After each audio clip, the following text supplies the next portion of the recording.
Navita classes में मैं doctor नवीन कुमार आप सभी साथियों का स्वागत करता हूं। एचपीएससी असिस्टेंट प्रोफेसर की जो भर्ती है उसका जो स्क्रीनिंग टेस्ट है बॉटनी जूलॉजी का, उसमें मैंने कुछ यूनिट्स आपको बताई थी कि वो कॉमन यूनिट है और बहुत इंपॉर्टेंट यूनिट है। उनके बेसिस पे भी आप एग्जाम को अच्छे लेवल पे लेके जा सकते हैं। आज हम डिस्कस करेंगे न्यूक्लिक एसिड। बायोमोलिक्यूल्स में है ये न्यूक्लिक एसिड, ठीक है। जैसा कि आपको पता है कि ये बहुत इंपॉर्टेंट यूनिट है। इसमें से बहुत हमारा अगर बेस बनता है तो बहुत सारी यूनिट हम इसको इसमें कवर करेंगे और ये बहुत ही रेलेवेंट है। और इससे रिलेटेड जितने भी यूनिट हैं उनमें भी आपके अच्छे खासे जो क्वेश्चन है वो निकल सकते हैं। न्यूक्लिक एसिड देखिए दो टाइप का है, एक आपका डीएनए, एक आपका आरएनए, ठीक है। डीएनए को और आरएनए में डिफरेंस क्या है? इसको डीऑक्सी बोलते हैं, डीऑक्सी राइबो न्यूक्लिक एसिड, ठीक है। राइबो न्यूक्लिक एसिड, ठीक है। ये है राइबो न्यूक्लिक एसिड, ठीक। राइबो न्यूक्लिक एसिड क्या राइबो और डीऑक्सी राइबो हम क्यों बोलते हैं? क्योंकि देखिए ये शुगर है आपकी, शुगर में आपकी इंपॉर्टेंट क्या है? डीएनए में क्या है? 5 कार्बन शुगर होती हैं जो कि राइबोज है, ठीक है। ये जो राइबोज शुगर है इसमें इंपॉर्टेंट पॉइंट क्या है? आपका कार्बन नंबर 1, 2, 3, 4 एंड 5 पे आपका CH2OH ये आता है। यहां पे आपका क्या है? फॉस्फेट ऐड होता है, H को हटा दो, यहाँ पे फॉस्फेट ऐड होता है, ठीक है। अब देखिए यहाँ पे क्या है? अगर आपका OH है, यहाँ पे भी OH है, तो आपका राइबोज शुगर है, ठीक है, जो कि आरएनए में है। अगर यहाँ पे आप O को हटा के इसका हम O को हटा देते हैं यहाँ पे, ठीक है, डीऑक्सी कर देते हैं, लिखा हुआ है डीऑक्सी, ऑक्सीजन को यहाँ पे एलिमिनेट हो रहा है ऑक्सीजन और यहाँ पे सिर्फ H रहता है, तो इसको हम बोलते हैं डीऑक्सीराइबोज, जो कि डीएनए में होता है। ये इंपॉर्टेंट पॉइंट है और इसी के बेसिस पे हम इसको देखिए, मास्टर के स्टूडेंट जिन्होंने मास्टर कर रखे हैं उनके लिए ये छोटी छोटी चीजें अगर हम बता रहे हैं तो डेफिनेटली हम कहीं ना कहीं अपना भी और उनका भी टाइम वेस्ट कर रहे हैं। देखिए आप न्यूक्लिक एसिड में इंपॉर्टेंट क्या है? कंपोनेंट क्या क्या है? कंपोनेंट्स, ठीक है। कंपोनेंट्स में देखिए पहले क्या होता है? बेस होते हैं। बेस में दो टाइप हैं आपके, प्यूरिन एंड पैरिमिडिन। प्यूरिन में दो बेस होते हैं आपके, एडेनिन एंड ग्वानिन, और पैरिमिडिन में 3 होते हैं, साइटोसिन, थाइमिन एंड यूरेसिल। अब डीएनए और आरएनए में एक डिफरेंस और है आपको। डीएनए में जो आपके प्यूरिन मिलेंगे A, G, और पैरिमिडिन जो मिलेंगे C और T, ये आपके डीएनए में मिलते हैं आपको, एडेनिन, ग्वानिन, साइटोसिन और थाइमिन। लेकिन आरएनए में क्या होता है? आपका एडेनिन, ग्वानिन, साइटोसिन और यूरेसिल मिलता है, थाइमिन नहीं मिलता है। थाइमिन को यू रिप्लेस कर देता है आरएनए के अंदर, ये एक डिफरेंस है। अब इंपॉर्टेंट चीज क्या है? आपका पहला कंपोनेंट कोई भी न्यूक्लिक एसिड है उसमें बेस होता है, दूसरा आपकी शुगर है, ठीक है। शुगर मैंने दो बताई हैं, एक राइबोस एंड जो सेकंड है डीऑक्सीराइबोस, ठीक है। ये डिफरेंस क्रिएट करती है आरएनए डीएनए में। थर्ड नंबर पे जो कंपोनेंट है आपका वो आपका फॉस्फेट या फॉस्फेटिक एसिड, ठीक है ना, फॉस्फेट, ये इंपॉर्टेंट है यहाँ पे। और इसी बेसिस पे हम क्या डिफरेंस करते हैं इसमें कि हम ये बोलते हैं, जो कंपोनेंट की बात आती है न्यूक्लिक एसिड के जो यूनिट्स हैं उनमें कंपोनेंट बोल दीजिए, यूनिट्स बोल दीजिए। एक होता है आपका न्यूक्लियोसाइड, एक है आपका न्यूक्लियोटाइड। ये भी बहुत एग्जाम में आया है। डिफरेंस क्या है देखिए, न्यूक्लियोसाइड में और न्यूक्लियोटाइड में कॉमन क्या क्या रहेंगे? देखिए पहला कंपोनेंट जो मैंने बताया बेस कॉमन है, दूसरा कंपोनेंट क्या है आपका? शुगर, ठीक है, ये भी कॉमन है। ये दो चीजें कॉमन होती हैं। जो डिफरेंस क्रिएट करता है वो करता है फॉस्फेट, ठीक है, फॉस्फेट, ये डिफरेंस क्रिएट करता है। अगर ये दो हैं सिर्फ, तो हम उसको बोलते हैं न्यूक्लियोसाइड। और ये तीनों हैं तो तब हम बोलते हैं उसको न्यूक्लियोटाइड। ठीक है, न्यूक्लियोटाइड, ये डिफरेंस है न्यूक्लियोसाइड और न्यूक्लियोटाइड में। ये आपके एग्जाम में आ सकता है क्योंकि एमसीक्यू लेवल का एग्जाम है तो वो आपसे कुछ भी पूछ सकते हैं। ऐसा नहीं है कि बहुत ज्यादा टफ एग्जाम होगा और बहुत ज्यादा इजी एग्जाम होगा, ऐसा भी नहीं है कि बहुत ज्यादा इजी होगा और बहुत ज्यादा टफ होगा। अब यहाँ पे देखिए जो आपके प्यूरिन और पेरिमिडिन्स, प्यूरिन एंड पेरिमिडिन्स, ठीक है, ये क्या करते हैं, बेस पेयरिंग करते हैं। अगर आपका सिंगल स्ट्रैंडेड डीएनए, ये सिंगल स्ट्रैंडेड डीएनए है, ठीक है, डीएनए की बात करेंगे अब हम। सिंगल स्ट्रैंडेड डीएनए है तो उसमें आपके बेस मिलेंगे, ठीक है, बेस में आपका ए जी टी सी, ठीक है, ये जी सी जी कुछ भी आ सकता है। अगर आपका डीएनए डबल स्ट्रैंडेड है तो वो डीएनए में जो आपके बेस हैं वो आपकी पेयरिंग करते हैं, ठीक है, ये पेयरिंग करते हैं। यहाँ पे अगर एक जो देखिए जो न्यूक्लिक एसिड है, डीएनए है, वो डायरेक्शनल होता है। डायरेक्शनल कैसे होता है, ये भी आ सकता है कि आपका न्यूक्लिक एसिड है वो डायरेक्शनल है या नॉन डायरेक्शनल। डायरेक्शनल है कैसे, 5 prime to 3 prime and 3 prime to 5 prime, ठीक है, ये डायरेक्शनलिटी होती है इसकी।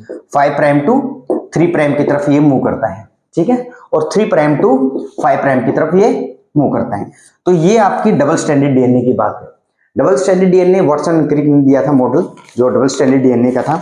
अब इंपॉर्टेंट चीज यहाँ पे क्या आती है वो देखते हैं एग्जामिनेशन पॉइंट ऑफ व्यू से, टाइम ज्यादा वेस्ट ना करते हुए।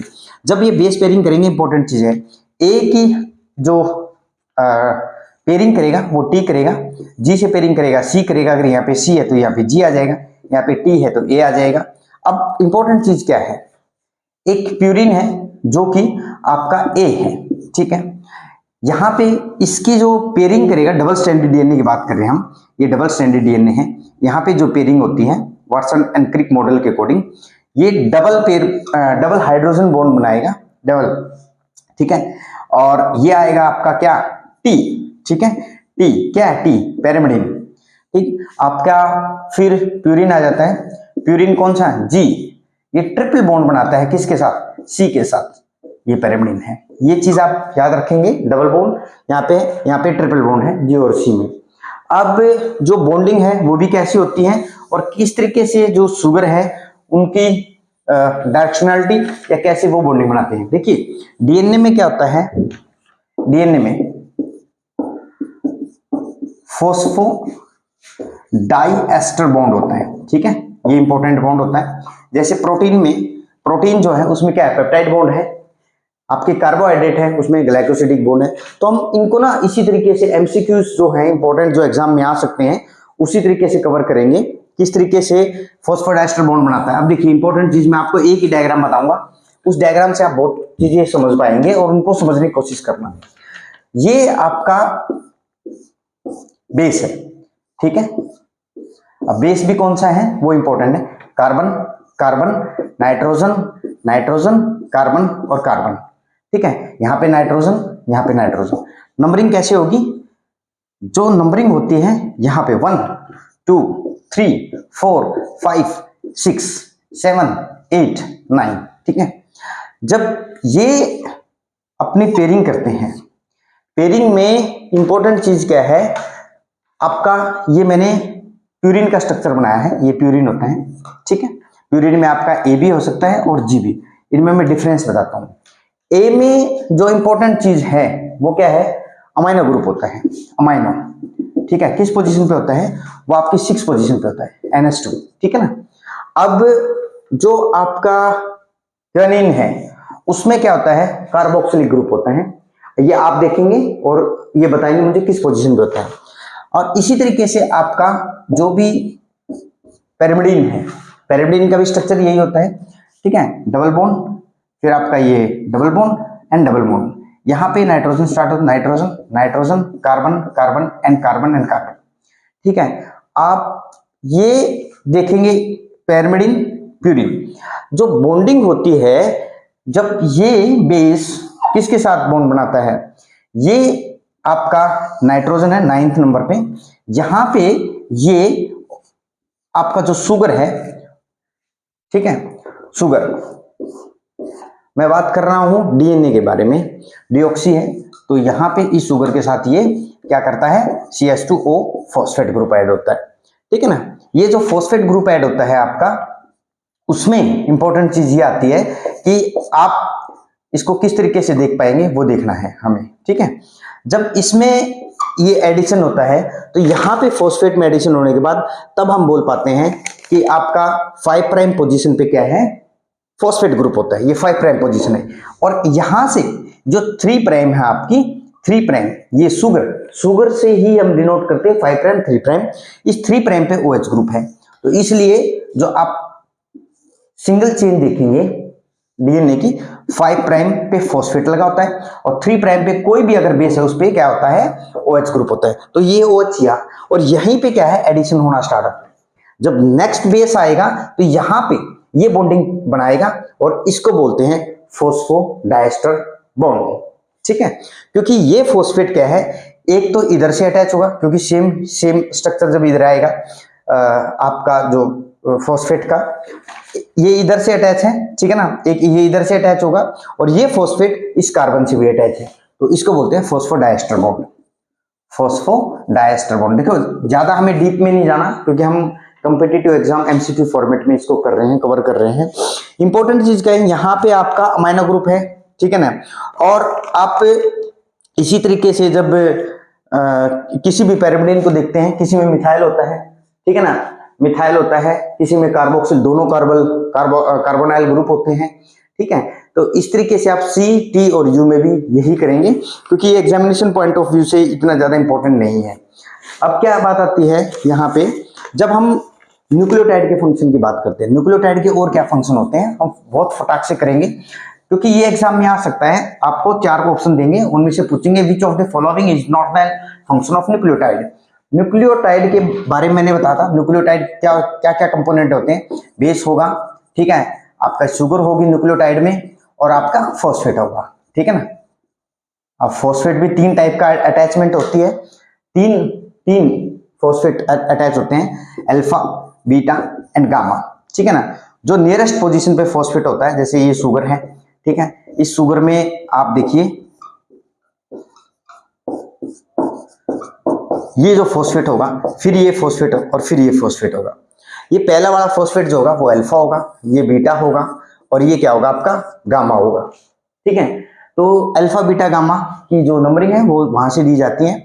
अब जब न्यूक्लियोटाइड के बारे में बात करते हैं, न्यूक्लियोटाइड क्या फंक्शन कर सकता है, पहला फंक्शन तो हमें पता है, ये कंपोनेंट किसका है, न्यूक्लिक एसिड का कंपोनेंट है, ठीक है ना, उसमें पार्टिसिपेट करता है ये न्यूक्लिक एसिड की फॉर्मेशन में। दूसरा फंक्शन और क्या हो सकता है, दूसरा फंक्शन एनर्जी प्रोवाइड करता है, ये भी आ सकता है, आपने देखा होगा ATP GTP, ठीक है, क्रैब साइकिल को देख लेना एक बार, ATP कहाँ GTP कहाँ। और दूसरा इसका तीसरा जो फंक्शन है, वैसे मैं पहला लिख रहा हूँ, ये तो कंपोनेंट है ही DNA का कंपोनेंट है। अब दूसरा जो इंपॉर्टेंट फंक्शन है वो है precursor of coenzyme, precursor of coenzymes, ये बहुत इंपॉर्टेंट है, नेड, ठीक है ना, नेड, ठीक है। नेड का क्या है, ये आपका इंपॉर्टेंट प्रिकर्सर है। तीसरा इंपॉर्टेंट पॉइंट क्या है, precursor of secondary messenger, precursor of secondary messenger, ठीक है ना, सेकेंडरी मैसेंजर, आपको पता है सेकेंडरी मैसेंजर CAMP, ये सेकेंडरी मैसेंजर है। तो इसी तरीके से हम एग्जाम में पूछेंगे, ये पूछा जाता है एग्जाम में और बहुत एग्जाम में ये आया भी है। और फोर्थ जो है इसका इंपॉर्टेंट, फोर्थ जो